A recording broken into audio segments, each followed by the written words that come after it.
Hello साथियों, आप सभी का स्वागत है हमारे YouTube चैनल इंडियन गुरु 299 में। आज हम यहाँ जानेंगे कुछ साइंस के महत्वपूर्ण क्वेश्चन, यानी किसमें कितना है दम, ऐसे टाइप का ये क्वेश्चन है जो 50 क्वेश्चन है। अगर ये जानिए कि जो बंदा अगर 50 में 35 प्लस लेकर आता है तो समझ जाएगा कि उसका साइंस बहुत तगड़ा है और वो साइंस में एकदम परफेक्ट है। तो चलिए हम देखते हैं पहला क्वेश्चन क्या है। आइए हम देखते हैं। सबसे पहले इथेनॉल का क्वथनांक कितना होता है। तो इथेनॉल का क्वथनांक कितना होता है 78 डिग्री सेल्सियस। कितना होता है 78 डिग्री सेल्सियस। उसके बाद से आपका आता है गुरुत्वीय त्वरण जी का मान क्या होता है जी एम आर स्क्वायर होता है। M r square by h होता है या g by m r square होता है। आपका हो गया। तो सबसे पहले देखिएगा या डी नंबर में g m by r square ये हो गया। तो सबसे पहले देखिएगा एक पे आप लोग पढ़े होंगे गुरुत्वाकर्षण बल, यानी दो वस्तुओं के बीच गुरुत्वाकर्षण बल, यानी दोनों के द्रव्यमानों के गुणनफल के समानुपाती तथा उनके बीच के दूरी का वर्ग का व्युत्क्रमानुपाती होता है। तो इसीलिए F बराबर आपका फॉर्मूला क्या निकल के आता है G बड़ा M छोटा m बाई आर स्क्वायर। क्योंकि जो वस्तु होता है एक बड़ा होता है एक छोटा होता है, या दोनों बराबर होगा। तो ये क्या होगा G M और छोटा m बाई आर स्क्वायर। एक फॉर्मूला निकल कर आता है F बराबर ma। तो इसको हम लिखेंगे F बराबर mg। ये भी F बराबर है, ये भी F बराबर है। दोनों को क्या करेंगे संतुलन करेंगे। तो जी एम छोटा m बाई आर स्क्वायर, तो आप क्या लिखेंगे एम जी। हमारा m से क्या हो गया m कट गया, तो g बराबर क्या हो गया g m by r square. G m by r square. इसीलिए गुरुत्वीय त्वरण g का मान क्या होगा g m by r square, यानी g बड़ा m बाई आर स्क्वायर। इसको आप चलिए अब हम देखेंगे 3 नंबर। किसी यौगिक की सबसे छोटी संभव इकाई को क्या कहते हैं। तो किसी यौगिक की सबसे छोटी संभव इकाई को हम क्या कहते हैं तो अणु कहते हैं। यानी किसी कंपाउंड की सबसे छोटी इकाई को क्या कहते हैं अणु कहते हैं। अगर आ जाता है अगर किसी एलिमेंट की सबसे छोटी इकाई यानी किसी तत्व की सबसे छोटी संभव इकाई को क्या कहते हैं तो हम क्या कहते हैं परमाणु कहते हैं। क्या कहते हैं परमाणु कहते हैं। अब आता है न्यूट्रॉन। न्यूट्रॉन का खोज किसने किया। तो न्यूट्रॉन का खोज जिसने किया था उसका नाम था जेम्स चैडविक। क्या नाम था जेम्स चैडविक। अब आता है क्या नाभिक। नाभिक का खोज किसने किया तो नाभिक का खोज किया था रदरफोर्ड। कौन किया था रदरफोर्ड। अब आता है 4 नंबर। 4 नंबर जो क्वेश्चन कहता है कि 12 केजी द्रव्यमान की कोई वस्तु एक नियत ऊंचाई पर स्थित है। वस्तु की स्थितिज ऊर्जा 600 जूल है, तो वस्तु की भूतल से ऊंचाई क्या होगी। वस्तु से भूतल की ऊंचाई क्या होगी। तो ए नंबर में दिया है -5 मीटर, बी में दिया है 5 मीटर पर सेकेंड स्क्वायर, सी में दिया है 5 मीटर और डी में दिया है 5 मीटर स्क्वायर। तो चलिए इसको बनाते हैं हम। यहाँ पे अब हम देखेंगे आपका ये जो पोटेंशियल एनर्जी होता है इसका फॉर्मूला क्या होता है। तो इसका फॉर्मूला होता है mgh। क्या होता है mgh। जहां m क्या है आपका द्रव्यमान है, g क्या है गुरुत्वीय त्वरण है और h क्या है हाइट है। यानी हमको हाइट ही निकालना है। और अधिकांशतः क्वेश्चन ऐसे दिया रहता है कि यहाँ 4 है, एक स्थितिज ऊर्जा है, एक द्रव्यमान है, एक गुरुत्वीय त्वरण है, एक हाइट है। 4 दिया रहता है, इसमें से 3 देगा और एक आपको क्या करना पड़ता है निकालना पड़ता है। तो सबसे पहले यहाँ स्थितिज ऊर्जा कितनी है तो 600, तो 600 जूल लिख देंगे। आपका द्रव्यमान कितना है इसमें देखिए 12 केजी है तो 12 लिख देंगे।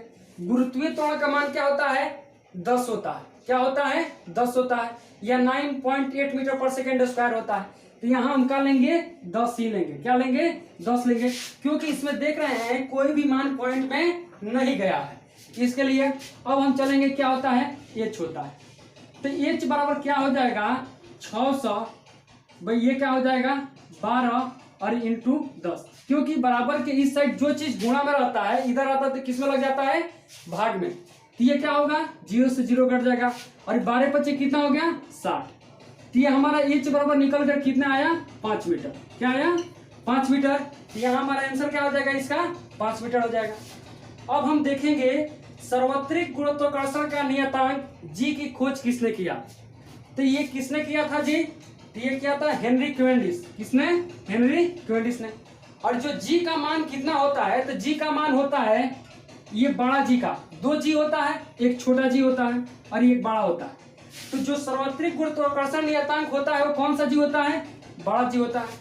और इसका मान कितना होता है, इसका मान होता है 6.67 इंटू 10⁻11 न्यूटन मीटर स्क्वायर प्रति kg square. Newton metre square प्रति केजी स्क्वायर। तो ये हेनरी क्वेंडिस ने खोज किया था किसका सार्वत्रिक गुरुत्वाकर्षण नियतांक। अब आता है एंटोनी लेवेजियर।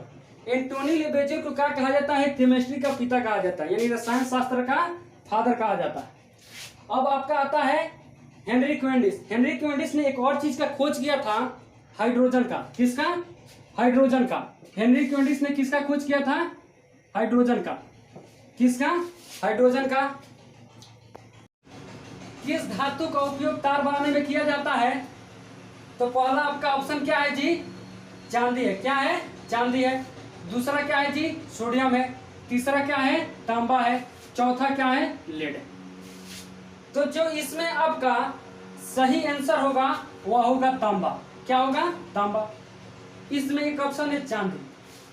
चांदी का उपयोग हम तार बनाने में इसलिए नहीं करते हैं, जो चांदी होता है विद्युत का सबसे अच्छा सुचालक होते हुए भी चांदी का उपयोग नहीं करते, क्योंकि चांदी महंगा होता है। अगर इसके बिजली के खंभों पर उपयोग कर दें तो बहुत लोग ऐसे हैं कि उसको चुरा लेंगे। दूसरा क्वेश्चन है 7 ओम प्रतिरोध वाले तार को इस प्रकार दुगुना किया जाता है तो तार के नए प्रतिरोध की गणना करें। इसी तरह से क्वेश्चन है, लेकिन इसमें क्वेश्चन में कुछ छूट गया है, यानी ये क्या कर रहा है कि क्षेत्रफल को दुगुना किया जाता है और लंबाई को आधा किया जाता है तो तार का प्रतिरोध क्या होगा। तो तार का प्रतिरोध होगा 1.75 ओम। क्या होगा 1.75 ओम। इसको हम बता देने के बाद इसको हम बनाएंगे। अब देखिएगा 8 नंबर, अणु का गठन करने वाले परमाणुओं की संख्या को, अणु का गठन करने वाले परमाणुओं की संख्या को इसको डैश डैश के रूप में जाना जाता है। क्या परमाणु द्रव्यमान के रूप में जाना जाता है, क्या परमाणुकता के रूप में जाना जाता है, क्या परमाणु क्रम के रूप में जाना जाता है, या संयोजकता के रूप में जाना जाता है। तो इसको हम जानते हैं परमाणुकता के रूप में। क्या परमाणुकता के रूप में, यानी क्या होता है अगर फास्फोरस का सूत्र क्या होता है P4। क्या है P4। और इसमें बोले कि फास्फोरस में परमाणुकता कितना है तो आपका 4 हो जाएगा। क्या हो जाएगा 4, क्योंकि फास्फोरस का इसमें 4 परमाणु है। इसी तरह सल्फर का क्या होता है S8। क्या होता है S8। इसमें सल्फर के कितने परमाणु है तो आपका क्या हो जाएगा 8 हो जाएगा। तो यानी इसमें क्या हो जाएगा परमाणुकता हो जाएगा। अब उसके बाद से है, यदि एक बंदूक से गोली चलाई जाती है और बंदूक पीछे की ओर जाती है, पीछे की ओर जाती है तो बंदूक की गतिज ऊर्जा क्या होगी। यानी जब बंदूक चलाया जाता है और बंदूक जब पीछे की ओर जाता है तो बंदूक की गतिज ऊर्जा क्या होगी। ऑप्शन देखिए, क्या गोली के बराबर होगा, या शून्य होगा, या गोली से अधिक होगा, या गोली से कम होगा। तो इसमें जो होगा गोली से कम होगा। क्या होगा गोली से कम होगा। क्यों कम होगा, क्योंकि देखिएगा गतिज ऊर्जा यानी काइनेटिक ऊर्जा का जो फॉर्मूला होता है आपका क्या होता है 1/2 mv²। क्या 1/2 mv²। बंदूक का वजन तो ज्यादा होता है, लेकिन आप देखेंगे गोली का जो वेलोसिटी होता है इसमें वेलोसिटी का स्क्वायर होता है, और गोली का जो वेग होता है बहुत तेज होता है। इसीलिए जब उसको हम वर्ग कर देंगे तो क्या हो जाता है कि बंदूक की गतिज ऊर्जा गोली से कम हो जाती है। क्या हो जाती है गोली से कम हो जाती है, यानी वेलोसिटी के चलते। अब 10 नंबर क्वेश्चन देखिएगा, समय के साथ किसी वस्तु का वेग दिखाने वाले ग्राफ को क्या कहते हैं?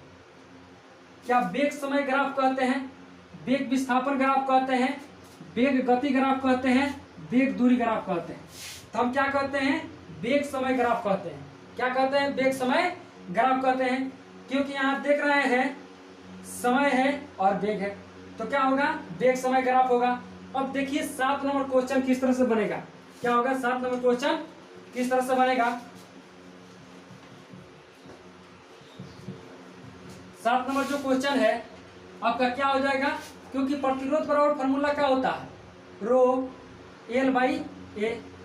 अगर क्या किया जाता है कि इसको दुगुना किया जाता है यानी क्षेत्रफल को, तो ए बराबर कितना हो जाएगा? 2a। तो इसका लंबाई कितना हो जाएगा? l/2। तो फिर फॉर्मूला क्या आता है आपका, यानी r बराबर क्या आएगा? r बराबर आपका रो l/a, यानी तो l क्या हो गया आपका? l/2। तो यहाँ l की जगह पर क्या लिखेंगे? l/2 हो गया, l/2। a है, a की जगह पर क्या लिखेंगे? 2a। क्या लिखेंगे? 2a। तो आपका हो गया ये रो, और तब क्या हो गया? l 2 दूना 4a। अगर देखिएगा यहाँ से अगर इसको हम कर दें तो ये 4 क्या लग जाता है? भाग लग जाता है।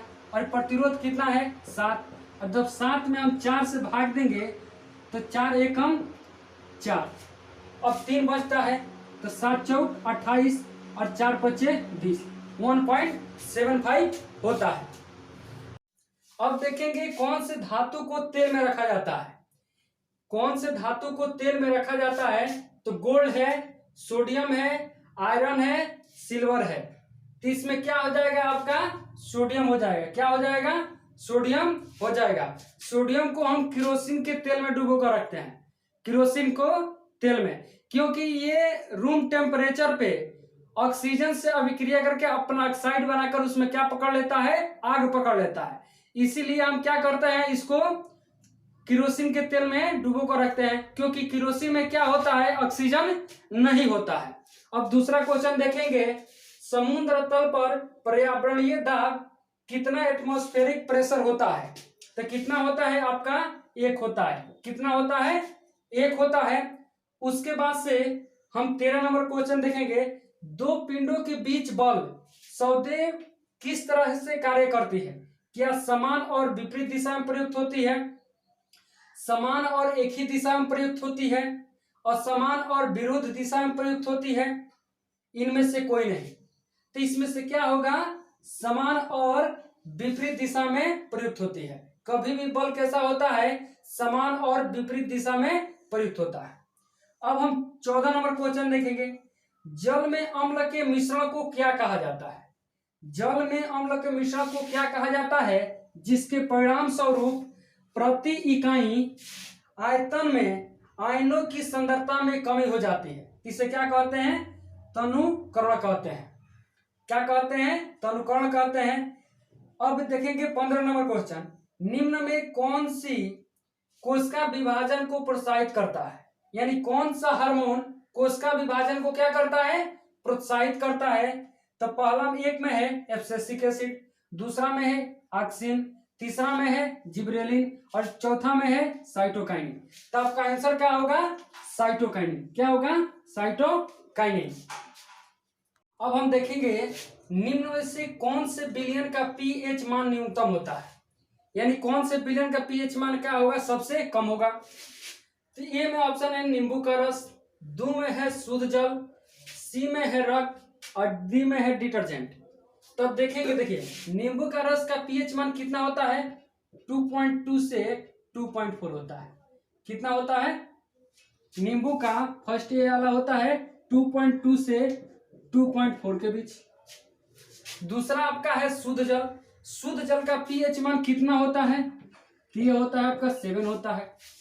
अब आता है रक्त, सी में है रक्त, तो रक्त का पीएच मान कितना होता है? तो 7.4 होता है। उसके बाद से क्या है आपका डिटर्जेंट, डिटर्जेंट का पीएच मान कितना होता है? 7 होता है। तो सबसे कम पीएच मान किसका है? 2.2 और 2.4। तो क्या हो जाएगा?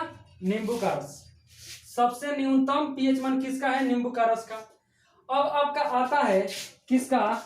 तो 2 नंबर क्वेश्चन है CO का आणविक द्रव्यमान क्या है?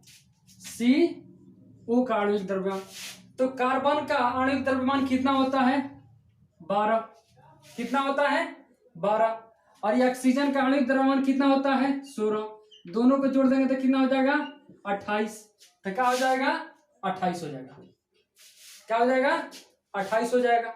अब उसके बाद से क्या आपका आता है, अब क्वेश्चन जो देखेंगे, C6H14 में कितने समयावयी है? तो C6H14 में आपका 5 समयावयी है। कितना है? 5 है। अब देखते हैं, ब्रायोफाइटा की निचली बाह्य त्वचा एपिडर्मल कोशिकाओं से बढ़ने वाले उभार को क्या कहते हैं? क्या कहते हैं? क्या राइजाइट कहते हैं, कि थैलस कहते हैं, कि सेटा कहते हैं, कि कैप्सूल कहते हैं? यानी तो इसको क्या कहते हैं हम? राइजाइट कहते हैं। क्या कहते हैं? राइजाइट। अब आता है 20 नंबर, सोडियम सल्फेट का रासायनिक सूत्र क्या होता है? तो सोडियम सल्फेट का जो रासायनिक सूत्र आपका होता है, चलिए ए नंबर ऑप्शन NaSO4, बी में Na2SO4, सी में NaSO3 और डी में Na2SO4 2। तो इसका सूत्र क्या होता है? Na2SO4 सोडियम सल्फेट का सूत्र होता है। अब आपका जो आता है, दी गई समीकरण डैश डैश अभिक्रिया का उदाहरण है, यानी ये समीकरण किसका उदाहरण है?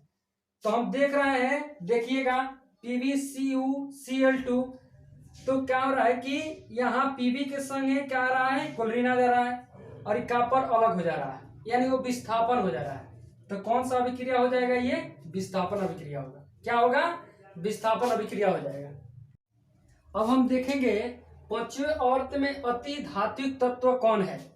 तो पांचवें आवर्त में अति धात्विक तत्व कौन है?